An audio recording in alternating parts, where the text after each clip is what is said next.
A Europa tem um problema e chama-se Estados Unidos. Anualmente, centenas de startups europeias atravessam o Atlântico à procura de mais investimento, mais receitas e mais oportunidades.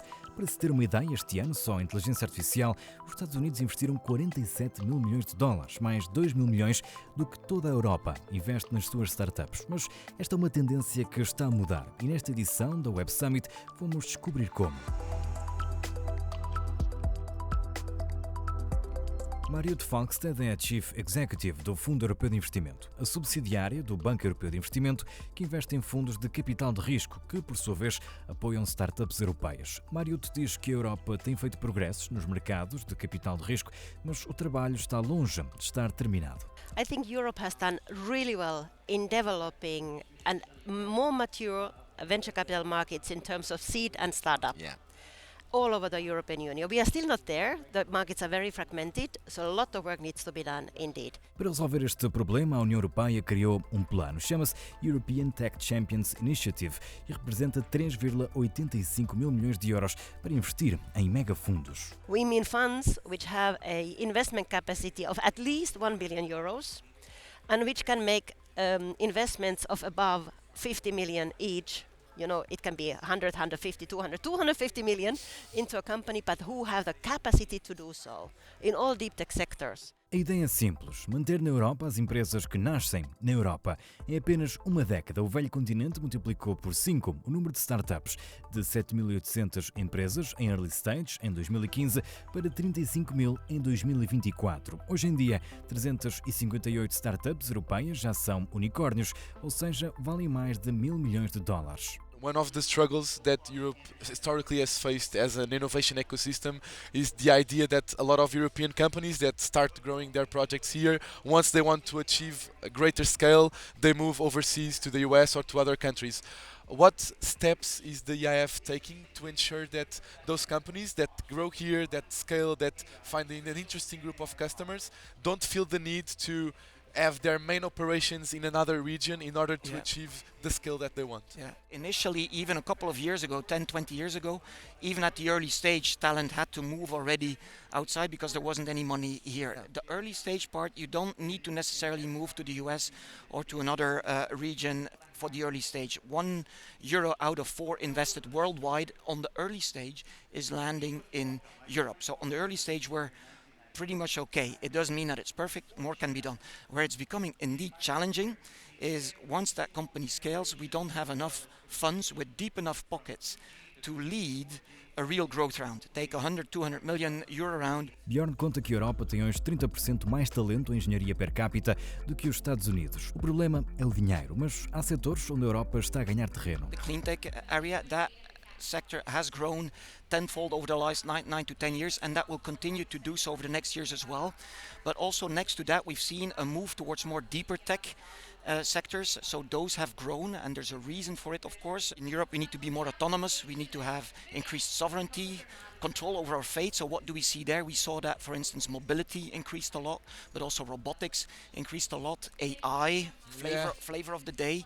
But then also in areas such as semiconductors, we see that there's a movement, a catch-up going on. Para reforçar o apoio a estas indústrias, a Europa tem procurado disponibilizar formas alternativas de financiamento que possam apoiar o crescimento das empresas. Por exemplo, o financiamento através de dívida, ou seja, empréstimos, já representa 14% de todo o investimento em startups europeias. São 4,7 mil milhões de euros só em 2024.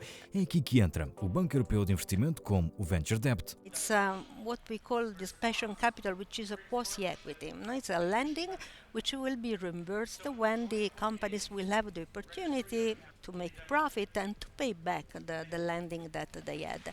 And this is a very powerful instrument. We were able since 2016 to provide almost 7 billion to these companies in Europe.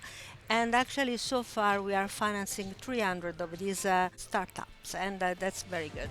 Uma das startups apoiadas pelo BEI é a Stark Future, que quer ser líder no setor da mobilidade com as suas motas elétricas. The benefits of venture debt is obviously that there's less dilution, obviously, and EIB has very good terms with a long-term loan with bullet repayments. It doesn't impact cash flow. So in the stage that we are right now, growing super fast, not yet continuously profitable. I believe it is the cheapest financing that we can have. Of course, you need to have the right balance between equity and loans, but in our case, we did have much more equity in the past, and this was probably good timing to bring in more lending at the right terms, and we're happy with this, and I think it will help us continue to grow the company. Outra questão que surge quando falamos da competitividade das startups europeias está relacionada com os exits, ou seja, a venda de startups ou a sua entrada em bolsa. Os exits são fundamentais para criar um ecossistema sustentável e Miguel Alves, Country Manager do Fundo Europeu de Investimento, explica porquê. The exits are a bit like the last step in our trick. In magic, we have 3 phases. First act, then you have the turn and the prestige. And in investments, we also have 3 phases.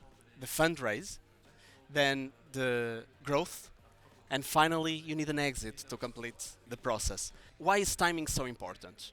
When you invest in technology, you might have a great initial success, but if you hold the investment for too long, it might be that a technological change or a political shift, a geopolitical tension, even a climate hazard can really damage your investment from one day to the other. So the longer you hold the assets, actually the higher is the risk.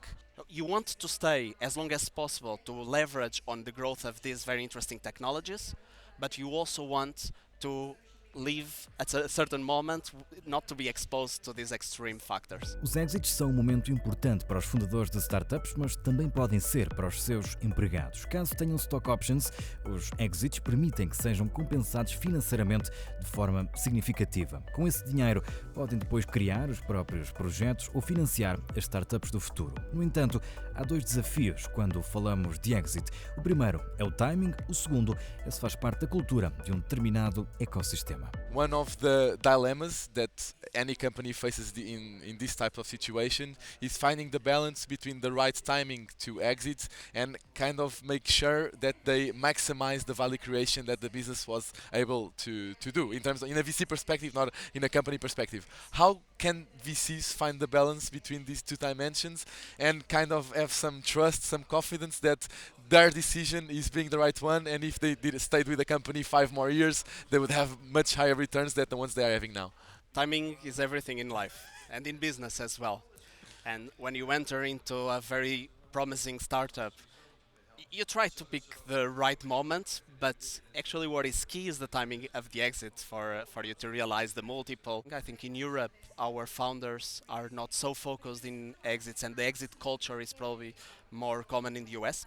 Often these exits represent a big change for companies, either because the fund managers will take a lower role in the companies, the founders will no longer control the companies. There are often shifts in culture because the companies are acquired by someone else. So it's an uncomfortable discussion and uncomfortable topic very often. Significa isto que os exits são sempre bons? Não necessariamente. Dependem sempre do retorno que founders e investidores conseguem ter. Na perspectiva do Fundo Europeu de Investimento, que utiliza dinheiro de contribuintes, é importante garantir uma boa gestão do capital e maximizar o número de casos bem-sucedidos. Em Portugal, o mercado de capital de risco tem demonstrado sinais positivos. Depois de, nos últimos 3 anos, o investimento ter diminuído, 2024 mostra uma forte recuperação, com 420 milhões de euros angariados até novembro, mais do dobro do valor de todo o ano de 2023, 193 milhões. Destacam-se o regresso das grandes rondas, ausentes em 2023, e um crescimento das séries A, B e C. É neste contexto que o Fundo Europeu de Investimento investiu 90 milhões de euros em 3 empresas de capital de risco portuguesas, a Faber Ventures, a Armilar e a 33N Ventures. How does it help to have such an important player within the European context giving you that support? We've been working since 2019. We first closed FaberTech 2, then we launched our climate impact fund dedicated to ocean sustainability, also with the backing of the European Investment Fund, and now launching FaberTech 3 for seed stage deep tech, also with the European Investment Funds. That has been, instrumental to not only accelerate the completion of our first close, but also to attract other private investors. Raising a fund of this size necessarily leads us to go internationally. But beyond that, we need to match the EIF funding with other private investors.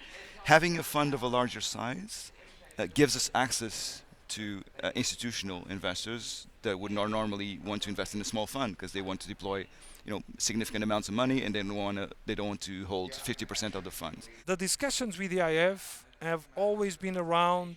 Look, we have more developers than the US. We have a very good R&D in Europe when compared to the US in cybersecurity. Right? We do have a market. If we are able to help companies leverage the scale of the market.